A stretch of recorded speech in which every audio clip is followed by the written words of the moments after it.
unfortunate for me to see that everyone is talking like, oh, Poland will take care of everything. It's a great country.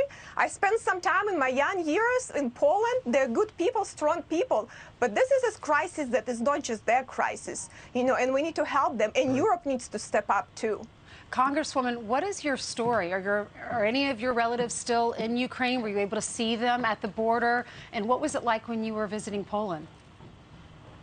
Well, I know I do still have some relatives in Ukraine. It's hard to get evacuated. And I mean, the suffering of the people that you see, the loss of human life and the future, and you see these little children and mothers are crying and trying to contact their men and see if they're still alive. But also we see such a strength of the people. I don't know if I would be able to handle it as good as I do. We met with Ukrainian border guard, and he says, oh no, guys, we just need to get our women and children out, and we're going to fight. We are not going to let them defeat us. And he said a very interesting phrase, and he said, if Russians lay their arms down, there will be no war.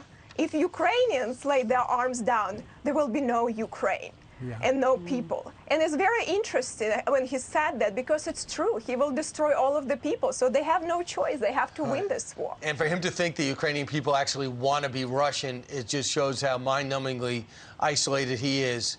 And he's just a megalomaniac. But Congresswoman, I thought yesterday when the President of the United States came out and said we're going to stop within 45 days, stop any oil and gas imports from Russia, I thought that was a great move. And when he followed up with next, I thought was stunningly oblivious, and he's trying to pull the wool over America's eyes. The president's actually saying because of Vladimir Putin, gas prices are this high. Can you take that leap? Well, it's kind of a joke in some ways. I mean, it was the right thing to do, and he did it under pressure, and also after a lot of oil companies said they're not going to do it anyway, but it was the right thing to do.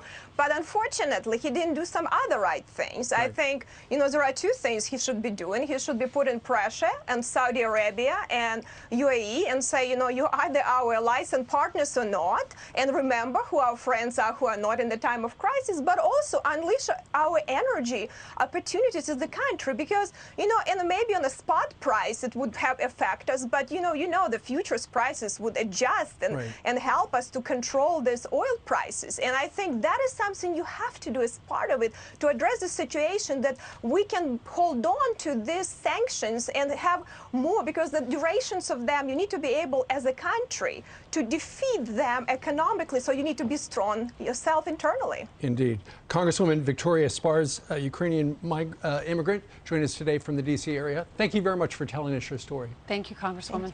Thank you. Thank you.